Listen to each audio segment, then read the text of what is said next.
Chancellor. Writing in the 1st century AD, a Roman author called Pliny the Elder related a fable-like tale about the discovery of glass, which he said took place in the glistening sands along the river Belus in ancient Syria.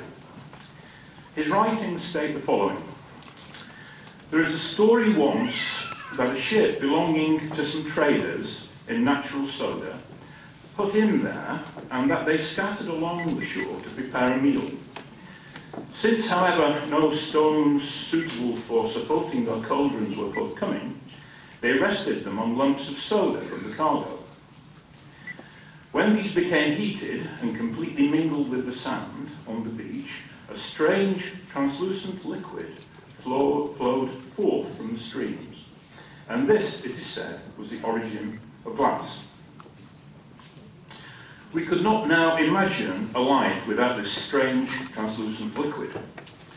From the jar that holds the morning marmalade, the mirror in the bathroom, the windows we look through, the computer screens, smartphones, and tablets, like this one that we use every day, could not be there without the developments in modern glass. And I guess you could say you couldn't even take a selfie with the Chancellor if it wasn't for those developments. From those developments shows that glass is so important, and our honorary graduate, Alev Yaraman, first became acquainted with its amazing properties during the 2nd year of her chemistry degree at the Middle East Technical University in Ankara, Turkey. She spent a summer working at the major glass producer, Sheffield, where she says she admired the capabilities of this excellent material. Following her graduation, she returned to Sheffield as a research and development engineer. At that time, the company wanted to establish a glass research and development centre and sponsored Mrs. Yaraman to take a master's degree in glass technology here at the University of Sheffield. The then Department of Glass Technology had a worldwide reputation for its focus on teaching and research into glass science and technology. She said, receiving the degree from Sheffield was considered a special recognition and therefore was an ambition for anyone who wished to progress in the glass field. Her supervisor, Dr. Allan, introduced her to the colourful world of glass. She also developed a great respect and admiration for Professors Harold Rawson and Ronald Douglas, both important figures in the history of glass technology.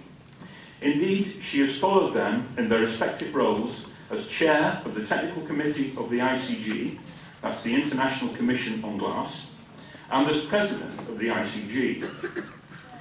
Today, the Centre for Glass Research, which is based in the Department of Material Science and Engineering, continues this university's long involvement with glassy materials.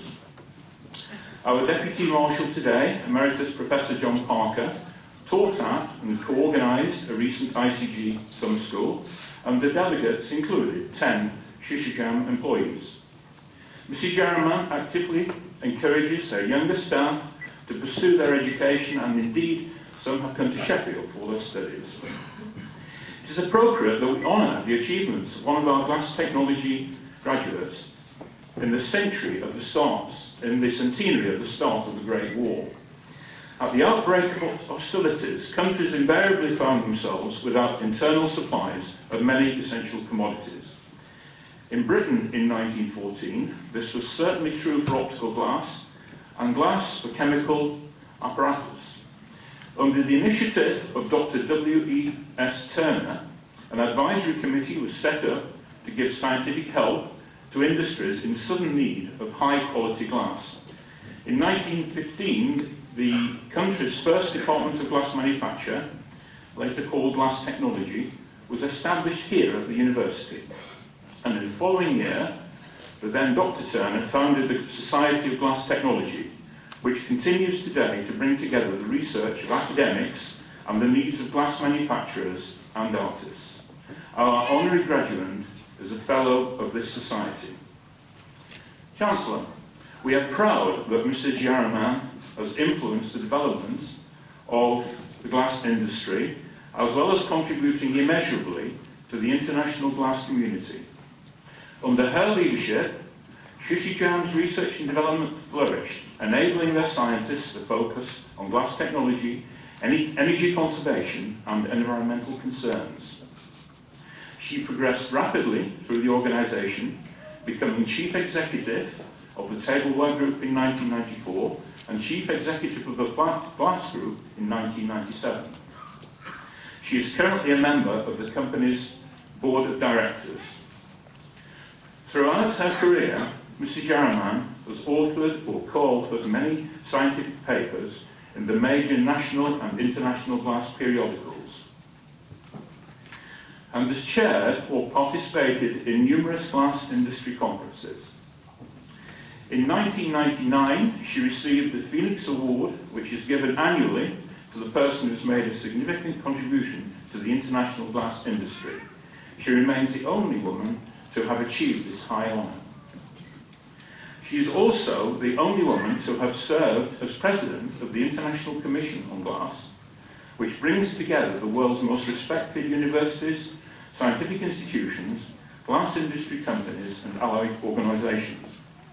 The Commission's Treasurer, Professor Alicia Duran, relates that Mrs. Yaraman has dedicated a large part of her professional life to transform the ICG, saying she has conferred her identity to its management.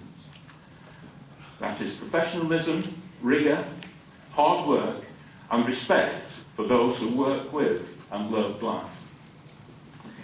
Her belief that it is possible to combine collaboration and competition between companies and countries, between academia and industry, has promoted the prominence of glass as an enabling material for essential technologies such as informatics, photonics, energy and nanotechnology. And at Shishijan, she has been extremely successful in modernising the hollowware sector, in extending the float glass production, and in manufacturing many products with high added value. Mrs. Yaraman's successor as President of the ICG was Professor Helmut Schaefer, and he endorsed her successful nomination for the ICG's President's Award in 2007.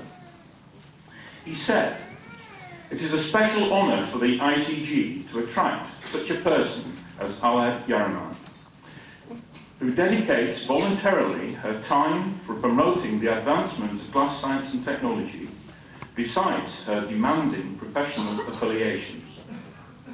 She is an outstanding ambassador for the cause of the ICG. She convinces by means of her great enthusiasm and thus inspires the willingness of collaboration. Her enthusiasm and drive remind her colleague Professor Duran of a quotation from the poet Oliver Wendell Holmes.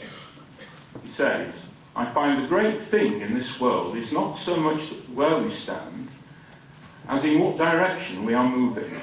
We must sail sometimes with the wind and sometimes against it, but we must sail and not drift, nor lie at anchor." Alev Yaraman is certainly one of those people who continually moves forwards. Chancellor, I present Alev Yaraman as eminently worthy to receive the degree of Doctor of Engineering, honoris causa.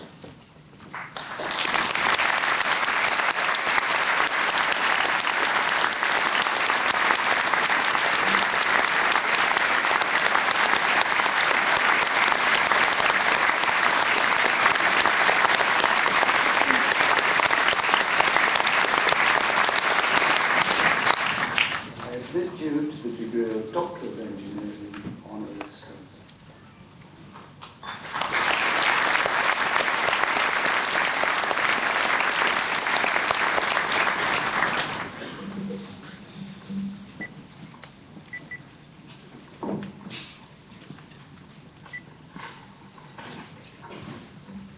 Chancellor, distinguished guests, ladies and gentlemen, I'm greatly privileged, touched, and honored to be the recipient of the honorary degree of Doctor of Engineering from my university, University of Sheffield, of which I have always felt proud to be part of it.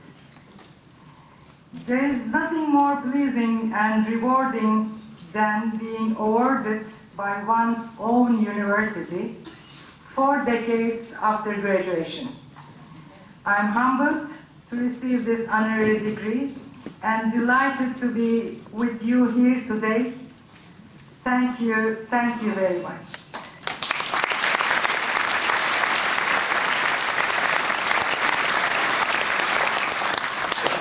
I dedicate this honorary degree bestowed upon me today to those who have believed in me and to those whose support, encouragement, love and patience have enabled me to receive this award today. I thank my colleagues at Şişecam, my colleagues at various international teams I have worked with over the years, and my heartfelt thanks are also to my parents, my sister, my dear friends, my husband who is also a Sheffield University alumnus, and my daughter for sharing my enthusiasm and passion with greatest tolerance and understanding. Finally, I owe a debt of gratitude to all my teachers at the Sheffield University and would like to commemorate Professor Ronald Douglas, Professor Amelie Paul, and Professor Harold Rawson with great respect and admiration. They have inspired me to get acquainted with the rich and colorful world of glass and indeed taught me that to be a Sheffield graduate meant a continuous commitment to glass. I would like to finish by congratulating all the graduates, wishing each an excellent and rewarding career in the years to come. Dear graduates, dream a vision and stick to it with a spirit and passion. Be sure that it will be realized. I wish also my grandson Janege to follow my footsteps and inspire the children of the world to contribute to the betterment of tomorrows by being ambassadors for the world peace. Thank you all, and thank you very, very much. Thank you.